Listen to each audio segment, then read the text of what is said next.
This is because you told me what to do. I'll listen to your wishes. My name is Sarah. I'm 30 years old and pregnant. Right now, I am not working because I'm on maternity leave, so I stay at home. My husband, Austin, is a successful businessman who is well respected at his work. However, at home, he only thinks about himself. He is very proud and gets mad easily. If I say what I think, he gets angry, so I try not to. There was a time I thought about leaving him, but then I found out I was pregnant. After thinking hard, I decided to stay for our child. Austin makes good money, and we bought a big house when we got married. It has a big garden and even a sauna in the bathroom. Our living room is big too, and people think of our house as a mansion in our area. Not long after I learned I was pregnant, I started having really bad morning sickness. My doctor said it's different for everyone, but mine was very bad. I spent a lot of time in the bathroom. When I felt a little better, I would go to the store quickly and then run back to the bathroom as soon as I got home. On really bad days, I couldn't even shop and had to get things delivered, which made my husband lecture me. He said I was not doing enough around the house and wondered why I stayed home. One day, I was feeling very sick and rushed to the bathroom while doing laundry. Austin came home, saw me, and got mad. He said, "I'm sorry, but my morning sickness was really bad today." I was about to make dinner, but Austin said morning sickness was no excuse to avoid chores and decided to eat out. After he left, I drank some water and felt sad, knowing morning sickness is not something I enjoy. Talking to myself, I then thought about my baby hearing me. I told my baby, "It's okay, we have each other. Let's stay strong together." Just knowing I have this baby makes me strong no matter how Austin acts. I decided to put my baby first and deal with my morning sickness. The next morning, Austin came back, took a shower, and went to work without saying anything. He looked mad, but I started my chores anyway. I felt a bit better today, so I went to the store to get groceries, thinking I might not feel good tomorrow. I bought a bit more than usual, which was smart, but then I remembered I shouldn't be lifting heavy things while pregnant. I thought about making a few trips to carry everything home when I heard someone call my name. It was Julie, Austin's sister. Hi, Julie. Unlike Austin, Julie is very nice and has always been good to me. She was excited about my pregnancy, and I really like her. "Are you coming from the store?" "Yes, I got too much." Julie was surprised by how much I had and offered to help. "No, I can do it. I need the exercise." "Don't be silly. You shouldn't carry heavy things. I can carry them easily. Let me help." Julie smiled, and I smiled back, accepting her help. "Why doesn't Austin shop with you on his days off?" I just smiled. It would be nice, but Austin never goes shopping with me. I'll remember to ask him next time. I didn't want to make Julie worry, so I said that, but she seemed to understand and smiled. "Call me when you're shopping, and Austin is at work. We live close, so let me help." I was really moved by her offer. After we brought the groceries home, we had coffee and talked for a couple of hours. It was fun, and my morning sickness felt better. Actually, I forgot about it while talking with Julie. I've heard that morning sickness is about hormones, but maybe it's also about how you feel inside. Later, when I was making dinner, Austin came home. "I'm home. Did you do everything today? Welcome back." "I'm feeling better." Austin laughed and took off his tie. "You're just pretending to be sick to avoid work, aren't you?" A coworker's wife did all her chores, even when she was pregnant. Austin's words upset me, but I didn't argue to avoid making him mad. Like I've mentioned, morning sickness affects people differently. Some have it easy, and others, like me, suffer a lot. Some even end up in the hospital. We've talked about this many times, but it didn't change anything. Austin keeps saying that pregnancy isn't a sickness and that I should just power through the morning sickness. He thinks I'm using pregnancy as an excuse to be lazy. It feels pointless to try to explain anymore. I've stopped hoping he'd understand me. Months have gone by, my belly has grown, and the morning sickness has gotten better. Feeling the baby move makes me very happy, but doing chores and shopping has gotten harder. I tried to talk to Austin without expecting much. Welcome home. Can we talk? When Austin came home and I asked him for help since doing chores and shopping has become harder, he looked annoyed. I hoped he might help a bit on his days off. But instead of just saying no, he got really mad. He yelled, asking if I expected him to do the housework, saying he's working extra because I can't. His reaction shocked me. He kept shouting, blaming me for using pregnancy as an excuse and said it was my fault for getting pregnant. His cruel words made me freeze. My fight? I couldn't believe he blamed me like that. He left the room, dismissing me. His words took a while to sink in, and I felt angry and foolish for not realizing he felt this way. As I cried, feeling alone, the baby kicked, as if trying to comfort me. This made me cry even more. I'm sorry, I whispered to my baby, feeling I should be stronger, not just for myself, but for my baby too. I stayed in the room by myself for a bit, touching my belly. I decided not to rely on Austin anymore and got ready to do the chores myself. Just as I was about to go shopping, my phone rang. It was Julie calling. Hi, Julie. Are you going shopping? We could go together. Her timing was perfect, and I was happy to have the company. I was just heading out. Yes, let's go together. Julie picked me up and we went to the store. Your belly is so big now. Is it hard to move around? Are you okay? Julie, unlike Austin, actually cared about how I was feeling. It's a bit tough. I run out of breath quickly. But that means the baby is growing well. We can't wait to meet you, Julie said to my belly. When the baby kicked, we joked about it knowing she was the aunt. We laughed and chatted all the way to the store. After shopping, we went back to my place for coffee, something that had become a little tradition for us. If it's too much trouble, just let me know, okay? Julie said. No, it's fine. It's just hard to keep going without a break. Julie looked concerned as I tried to smile. Sarah, are you okay? You seem tired. I tried to brush it off, saying maybe I did too much housework. But suddenly, I realized I was crying without even noticing. Julie immediately offered comfort. You can talk to me, she said. I finally let it all out and told her about everything with Austin. As I spoke, Julie's face turned serious, and by the end, she was clearly angry. That guy! Maybe I should talk to him, she said in a tone I hadn't heard from her before. I stopped her quickly. No, it's okay.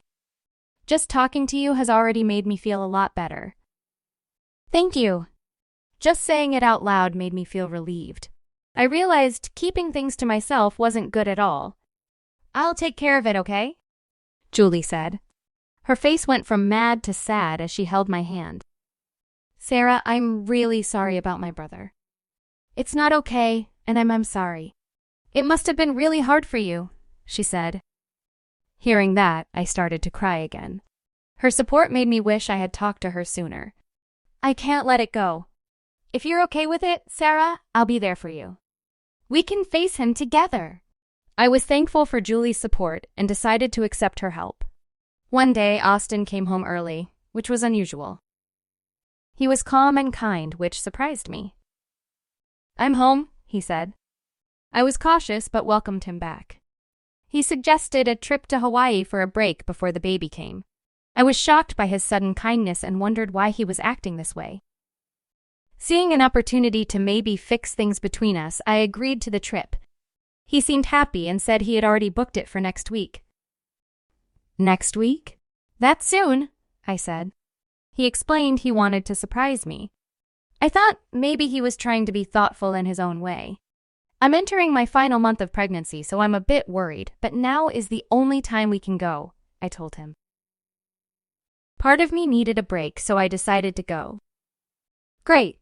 I'm looking forward to it, he said, clearly pleased.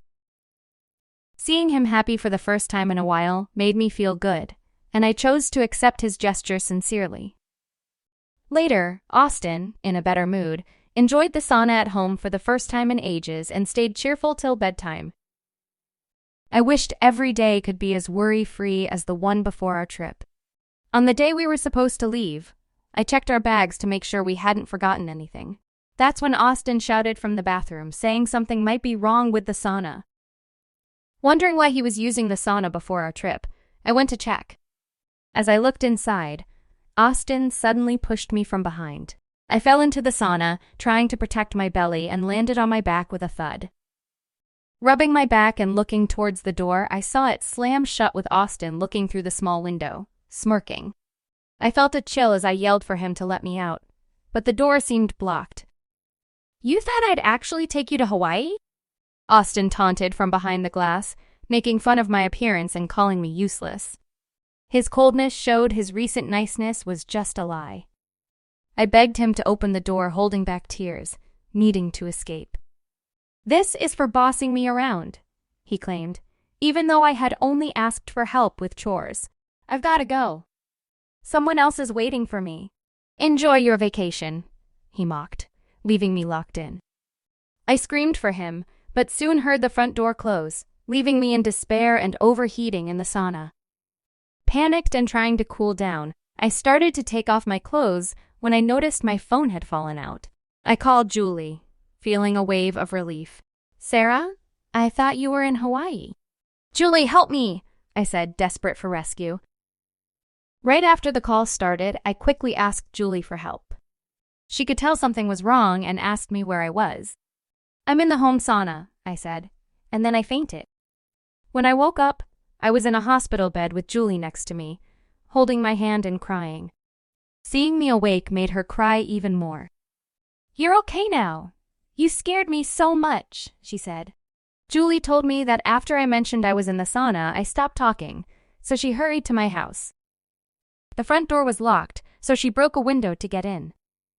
Hearing this, I felt a huge relief and started crying too. Julie then told me the baby was safe, which made me cry even more. The doctor came and said I was a bit dehydrated, but would be okay after staying in the hospital for a bit. I was so thankful. Soon, my parents and Austin's parents came to the hospital. They were all really worried and asked me a lot of questions. I decided to tell them what happened. Julie and everyone were very angry. Austin's parents wanted to call him right away, but I asked them to wait because I had a plan. "I need your help," I told them, and they all agreed to support me. After I got better, I went to stay with my parents. Julie, who had broken the window to save me, was there too. We had 4 days until Austin was supposed to come back home. That's when we would do our plan. After the window was fixed, Julie and I went to my house. The sauna reminded me of what happened, and it made me shiver, but I was determined. I hid some raw fish in the sauna and placed a dummy dressed in clothes in front of the door. Then I turned the sauna on and left. I went back to stay with my parents until Austin was supposed to come back. I was at my parents' house waiting for a phone call. In the evening, Julie called. "He's back," she said. I thanked her, feeling bad for dragging her into my personal problems. "Don't worry about it. I'm happy to help." Julie's kind words made me feel a bit better. After her call, I checked my phone, which showed a live feed from my house. We had set up pet cameras everywhere with our family's help. The camera showed Austin coming back home. He looked around, held his nose because of a bad smell, and then ran to the bathroom. The door to the sauna wouldn't open, just like we planned. He panicked and left the house. Julie was waiting outside and pretended to bump into him casually. "Did you just get back? Is Sarah here too?" Austin was confused. "Sarah went straight to a friend's from the airport," he lied. Julie insisted on going inside to leave something for me, but Austin didn't want her to. The camera then showed Julie trying to get past Austin, complaining about the rotten smell. She pushed her way to the bathroom, saw the rigged door, and screamed. Austin ran away, looking guilty. Watching this with my parents, I couldn't help but feel sad about marrying such a person. But then, seeing Julie give a thumbs up to the camera and looking like she was having fun made me laugh. She opened all the windows, got rid of the rotten fish, and cleaned up. The smell was really bad, but we dealt with it together. I felt sick to my stomach. "I'm sorry, Julie. I should have cleaned it up myself." But Julie wouldn't hear of it. She insisted, and it hit me that if I had been trapped in the sauna like we made Austin believe, I wouldn't have survived. Austin knew this too, which is why the scare was necessary. When my in-laws found out what happened, they were shocked and called Austin. I had initially hesitated to involve them, not wanting them to trick their own son. But they insisted on helping, eager to make Austin understand the seriousness of his actions. Austin, panicking, tried to deny everything when confronted. I had turned off my phone to make it seem like I was still unreachable, coordinating with Julie and my in-laws through my parents' phone instead. Austin became unreachable too, not answering calls or showing up for work, which made his company worried as well. It seemed like he really believed he had caused a serious incident. After losing track of Austin for a while, Julie finally found him with another woman. She brought him to his parents' house where we all gathered. I stayed hidden, watching through a pet camera we had installed there. The scene on the camera was intense. Julie slapped Austin, demanding answers for his actions. My parents and Austin's were there too, all in disbelief at what he had done. Austin tried to justify his actions as a form of punishment, but even his own mother condemned him, saying he deserved punishment for such a dangerous act. Austin's fear grew as he realized the gravity of his actions, worrying about the police getting involved. It was clear that everyone was against what he had done, supporting the need for serious consequences. Austin said he didn't mean to cause harm, but his dad quickly shut him down. Then my parents told Austin they wanted to cut ties with him and asked him to sign divorce papers. He didn't have much choice but to fill them out, even though he was worried about losing his money. When Austin mentioned needing money because he had someone else he wanted to marry, Julie slapped him for being so focused on money even at a time like this. The room went cold at his mention of remarriage, making me wonder how he could even think about that now. While I watched everything on my phone, there was a loud noise. Looking back, it seemed like Austin's dad had hit him, telling him he could remarry but to never come back. Austin couldn't understand why this was happening to him, blaming me for everything because I had asked for help with chores due to my pregnancy. Julie and everyone couldn't believe his excuses, saying those weren't orders and he should have helped willingly. Austin felt unfairly blamed. After the divorce papers were signed and it was clear talking more wouldn't help, I decided to show myself. Hearing my voice, Austin was shocked and fell to the ground when he saw me, unable to believe I was alive. I thanked everyone for their support. Austin, looking small and defeated, tried to justify his actions, but my dad stood up for me, ending the conversation. We left with the signed divorce papers, ready to move on from this ordeal. I thanked my parents, Julie, and my in-laws for their support and left with them. The next day, I got a call from the private detective agency I'd hired to find proof of Austin's cheating while he thought I was no longer alive. With Austin hiding out at his mistress's place and not going back to work, the detectives easily got the evidence I needed. I signed the divorce papers and gave them to the court, then went to a lawyer with the evidence to ask for child support and compensation. The lawyer thought the evidence was enough and started to work on it. I thought about reporting Austin for what he did, but I didn't, out of respect for his family who helped me. Later, the lawyer said Austin wanted to talk. I agreed to meet him, and at the meeting, Austin and his mistress showed up together. Austin said it was unfair to ask for money when he lost his job and didn't want to pay child support since he wouldn't be seeing the child. The lawyer explained that child support is the child's right, not about whether Austin sees them or not. When Austin tried to claim he was a victim because he thought I was dead, the lawyer pointed out that locking someone up and thinking they were dead was a crime, not just punishment. Austin ran away instead of helping, which was why he lost his job, not an excuse to avoid paying. As the lawyer dismantled Austin's arguments, the mistress, who had been quiet, looked shocked at how the conversation turned. Austin, trying to defend himself, slipped up, saying he wanted to silence his wife, revealing more about his intentions. I saw the mistress look away when we met eyes.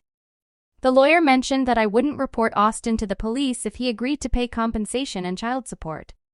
Austin looked surprised and asked if that was true. I confirmed it, but made it clear it wasn't for Austin's benefit, but for his family's sake. If he didn't agree to the payments, I would go to the police. Austin finally agreed. After that, compensation was paid and child support was set up without problems. Austin, having left his job and struggled to find another, ended up doing odd jobs along with his mistress, who was the main earner with her part-time job. It seemed the mistress was getting tired of the situation but still stayed with Austin. The night after the meeting, I went into labor. I called the hospital and informed Austin's family and Julie on the way. Despite the divorce, they were excited about the baby. My healthy baby boy was born, surrounded by love from my parents, Austin's family, and Julie. Even after everything that happened, Austin's family kept in touch and visited my child. Watching my child grow up loved by so many, I felt very lucky.